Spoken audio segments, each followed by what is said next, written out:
Hi folks again. The 30 minutes ended. So we'll keep doing this. And I've been promised by my team they are working on a solution. So bear with us.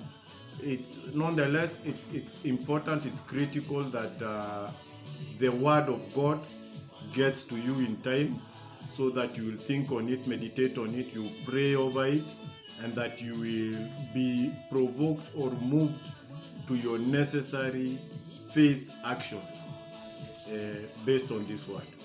Again, if you hear noises in the background, kumbuka jamii yetu iko huku yote, marafiki wako huku, watoto ni wengi, we are blessed with children and I thank God for that. So in the spirit of not curtailing their festivities too much, we are allowing them to walk in and grab a soda or something. So yeah, let's go straight to where we were. We were talking about Kenya's mandate, and I told you, and I'm repeating this because it's critical. It's a foundational pillar for where we are going in strategy. I know I've been laying down precept on precept, scripture on scripture, talking a lot about Bible and not getting to the actual agenda. This is by design. God led me this way so that when we start talking about ending corruption, it has a basis. It's not just, and it's so that what was said, it's not possible. Yeah, if we can align ourselves with God's word, the things that are ahead of us as a country, we will be able to do. Number one thing that we should go ahead and do is elect Honorable William Samoei Ruto as our 5th president and commander-in-chief of the Kenya Defence Forces. Along with him, and we are asking for a majority vote for him, 12 million, nothing less than 12 million votes for him. So tujipange, ambieni watu, prepare your voting, make sure you vote. Siku hiyo enda hata kesha hapo. Then of course intercede. Those are the 3 actions.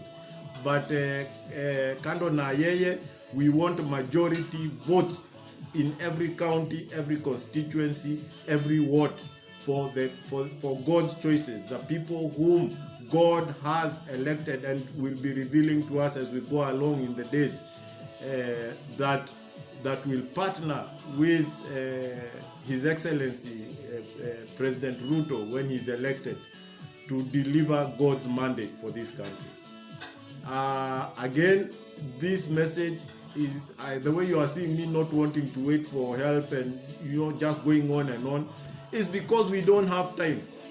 Come next year, after these celebrations, parties will start considering doing their primaries, where they will start nominating their candidates for particular seats. We, the kingdom of God, we need to have our input there, and not just a haphazard input, a focused, strategic, united input to deliver God's mandate. These things that I'm telling you, sio tu elect ule juni pastor. Hii ni kuelect watu who will deliver this mandate. They will deliver it. So we need people who will sign up to supporting the agenda of God when after the 2022 election. To do that, we need to be organized now, so we can influence all the parties, even the independents. So UDA peke yake, we need all these people, as many as we can get. Hata kama watakuwa opposition, tunawahitaji, that they will agree that God's agenda is primary and that they will work with God's chosen servant, William Samoei Ruto, as president of Kenya, 5th president. So that being said, let's go back to Kenya's mandate.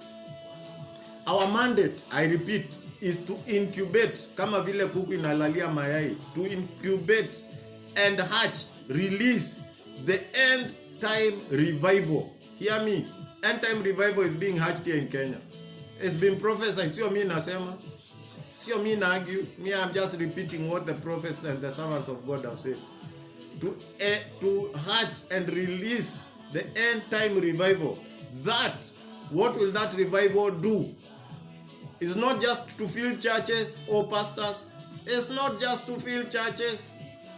That's not what Jesus wants. I'm not saying he doesn't want full churches, but his objective is not to fill churches. His objective is to return and meet a ready bride, a beautified, wonderful, attractive, powerful bride that he will take up in the rapture. That's what Jesus wants. And Kenya, God has given it a special place. Ndio hiyo zote nakuambia, tumekuwa marafiki na Israel, tuko Eastgate. Hizo zote, why? God's planning, patterns, God's planning. Prophets have declared. Now is the time. Rise up and take your place, church in Kenya. Rise up. God doesn't have time. He has a world to deal with. He has a continent of Africa to deal with, to prepare it for his coming. If we will still continue obstructing, not taking up, God will find another. That's why I read for you Esther chapter 4. God raised this generation in Kenya for a time like this because he knew we are able to hear and take up the challenge, take up the calling that God has given us. He will help us. That's why we are here. But if we will not rise, don't think we will prevent Jesus from returning. Jesus will return. God will find another to do this work. Woe unto you, woe unto me, if we find ourselves as having let the Almighty God, the creator of heaven and earth, the beginning and the end, the one who controls time, it's in his hand like this. We find that we have let him down. Woe unto us. It's time we got rid of divisions, denominations, religion. Some of you have been saying, kwa nini ninaweka picha ya Bobo hapo? These people behind me, all of them, if you did not, and in the first episode I told you, my calling is to Africa. It's to Africa primarily. It doesn't mean that I'm not interested in the rest of the world, but primarily my calling is to Africa. And these people, in their various ways, you can research, in their various ways, Thomas Sankara, akiwa na Barrett pale, he called Burkina Faso, the land of the upright man. Martin Luther King Jr., he led the agitation, the revolt in the US to give equality to the black man. Nelson Mandela, mnajua nyote. Dedan Kimathi in Kenya, and Bob Marley, he had social agitation for social equality and against social injustice. That's why they are there. That's why I'm putting on a military jacket. Tuko kazi nani? Not physical military. Bible inatuambia our war is not against flesh and blood, but against principalities, rulers, powers. So we need to get away from religion. Get into spirituality, the word of God, get into Jesus. Anyway, that was by the way. Yeah, part of our mandate as Kenya is to stand with Israel. Na hii mio pia sio mimi nimesema.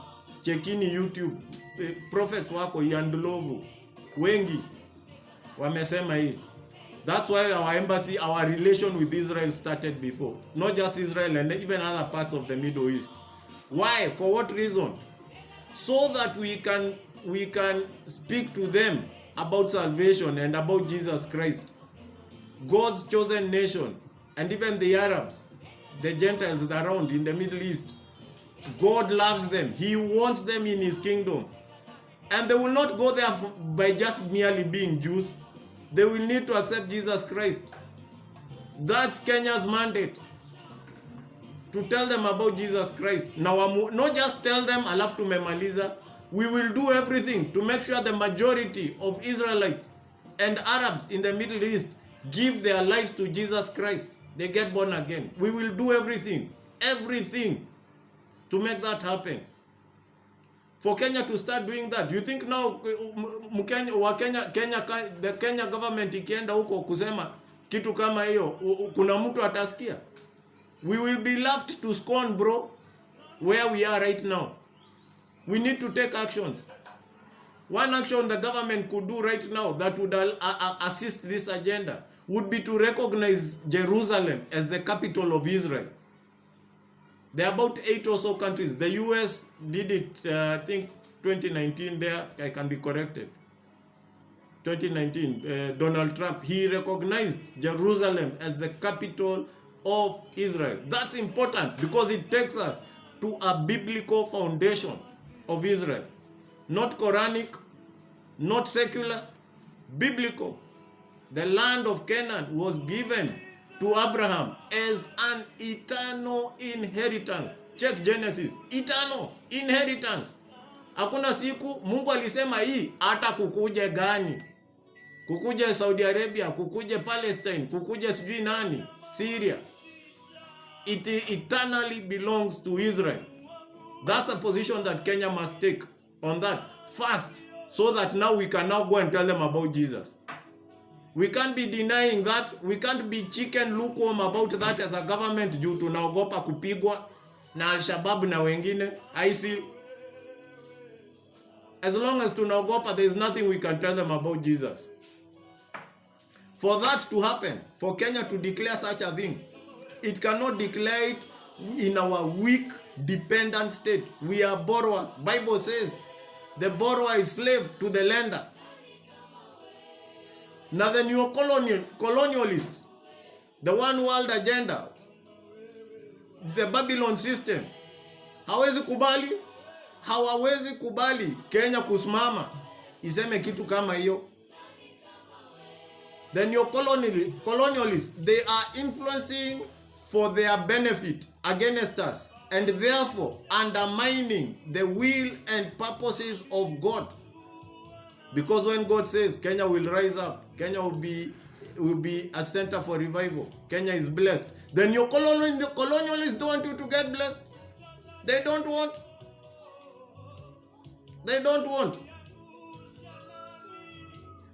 Haujaona Afrika? Kwani mmekuwa wapi? Patrice Lumumba, DRC. Ni nani alimuua? Yeah? Thomas Sankara, ako hapo na Barrett. Nani alimuua? Yeah? Martin Luther Jr., who shot him? Hata juzi niliona ingine kwa web. A certain ex-CIA guy, old man, on his deathbed, confessing that he aliua Bob Marley. Sijui kama umeiona. Kama unataka, I'll send me put something on the comments, I'll send it to you. I'll look for it and send it to you. Hata Magufuli juzi hatujui vizuri, lakini huenda kuwa ni hivyo. Wewe angalia tu. How the neocolonialists will not allow us to be, if you thought we are independent and free, not yet Uhuru.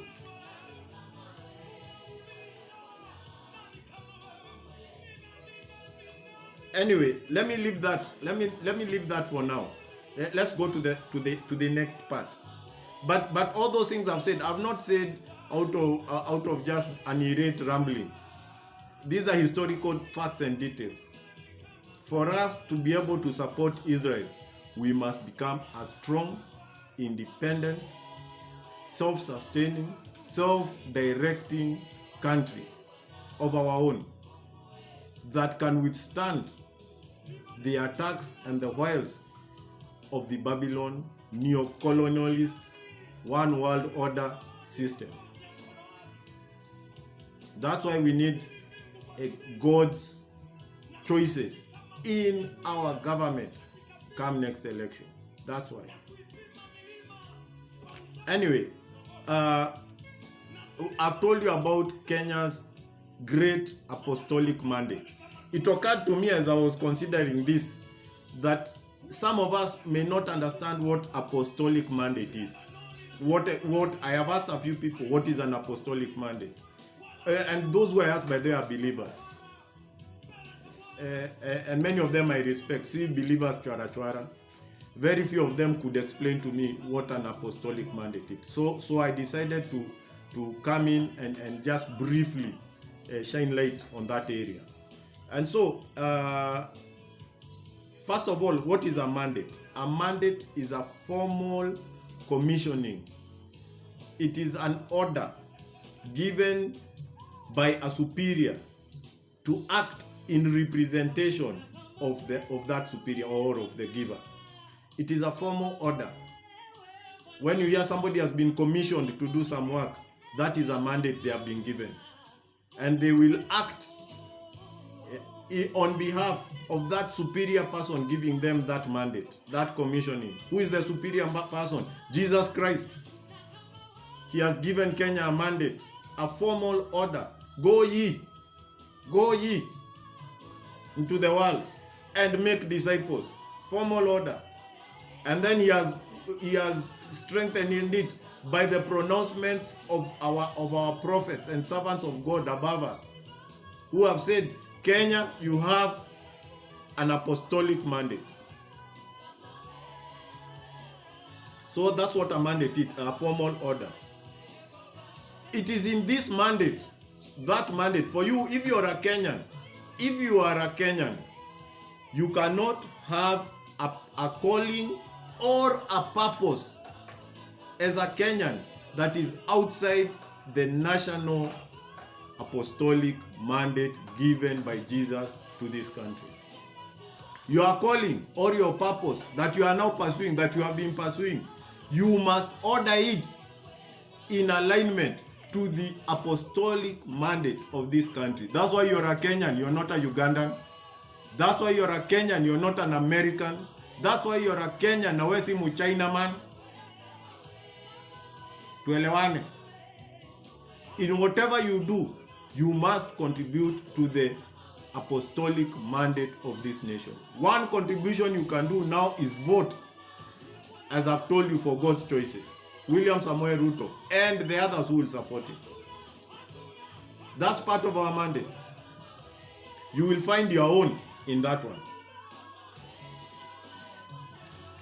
Now, there are other mandates,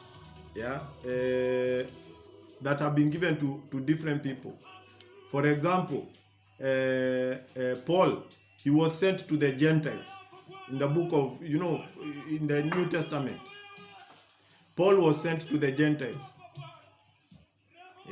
Abraham, his mandate was to give birth to the generation, Kina Isaac, Kina Jacob, who will then now, it will give birth to Israel, the founding father of Israel. That was the mandate for Abraham, for Isaac, for Jacob.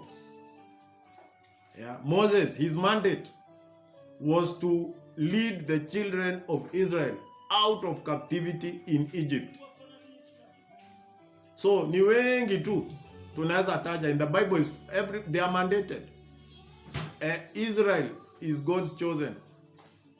It's mandated also as God's inheritance to be the light, to be where we can learn, where we can see God's working in the lives of men. It was also mandated to give birth to Jesus Christ, our Lord and Savior, by whom we are saved, and not by works but by grace. Hiyo ni mandate ya Israel. Na ya Kenya, as I told you, to incubate and to hatch or release the great end time revival that will beautify the bride of Christ before his soon coming return, before we are raptured. How much have you been doing so far? So those are mandates. What is an apostle? Because we have been saying apostolic mandate. Apostolic, what is an apostle? An apostle is simply one who is sent. One who is sent. Mwenye ametumwa. One who is delegated. An ambassador. Hiyo ndio ilinifurahisha. An ambassador. An ambassador. That's an apostle. In our case, an ambassador of Christ. Kenya, the nation, is an ambassadorial nation. Ambassadorial to Kenya, of Christ to the world. Beginning Kenya, East Africa, Africa, the rest of the world, as the Lord will have it. So that's an apostle. How do we do that? In short, as a country, we should do what Jesus would do with corruption.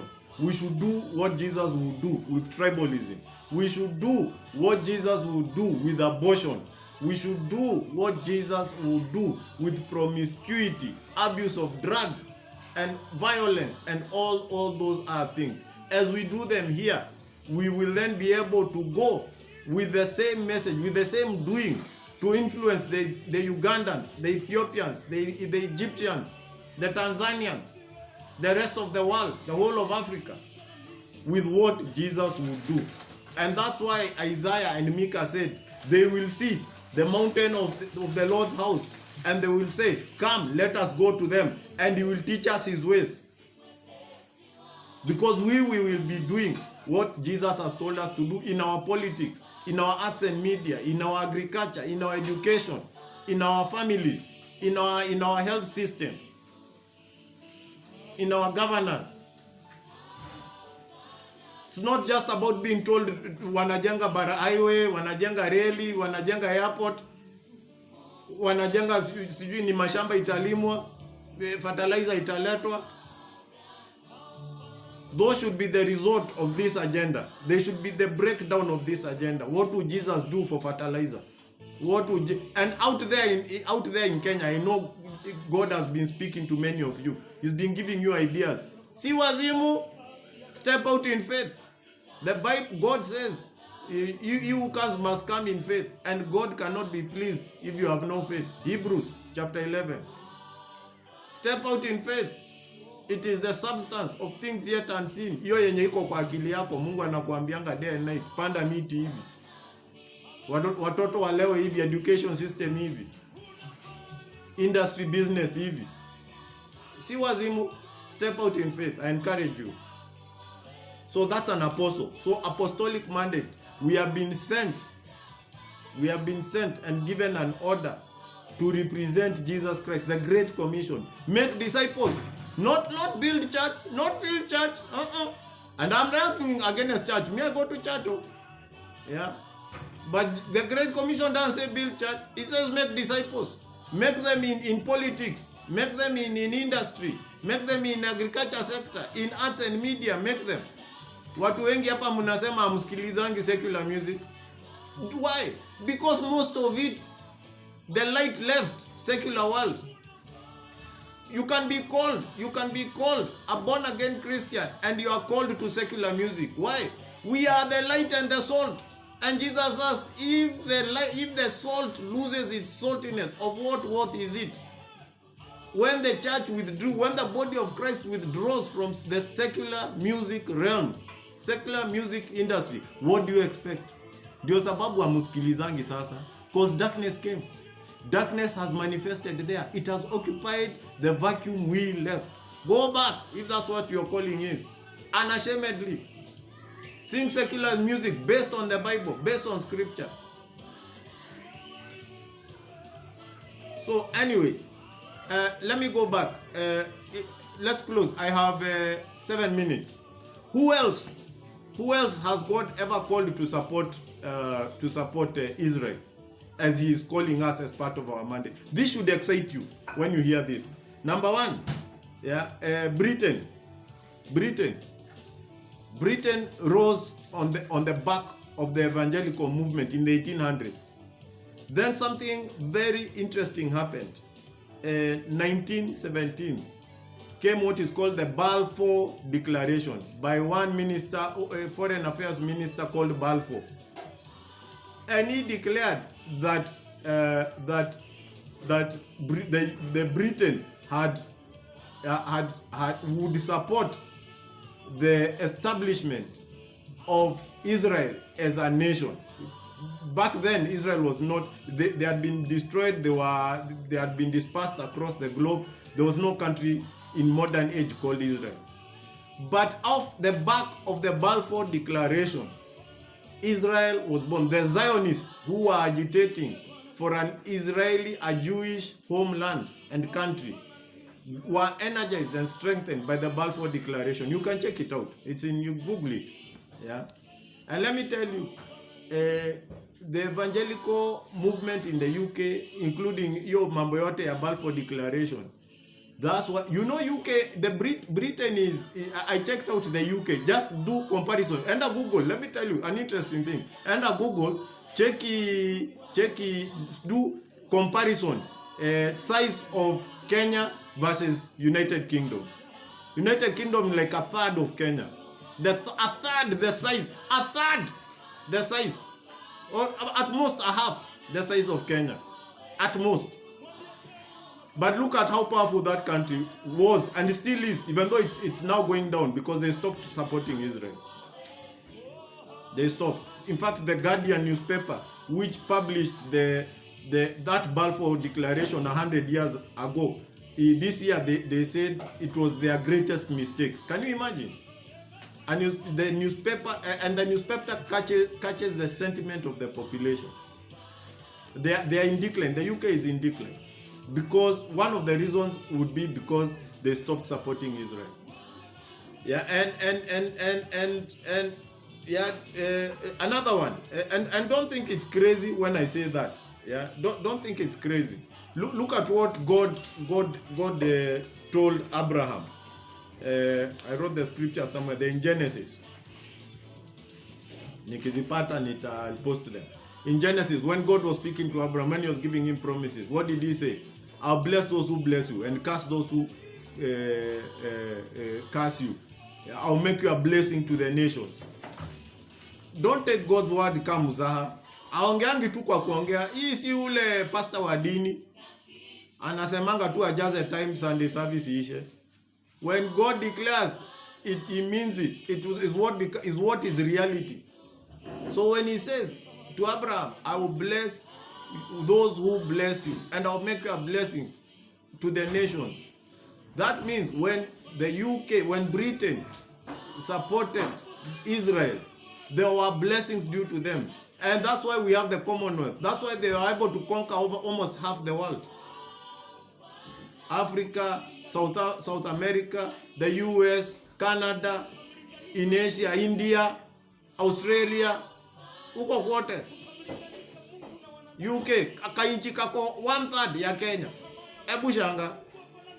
Apart from Britain, who else? The US. Do you know 11 minutes in 1948 when Israel declared itself an independent country? It came into existence in 1948. 11 minutes after that declaration by the then Prime Minister, the United States of America recognized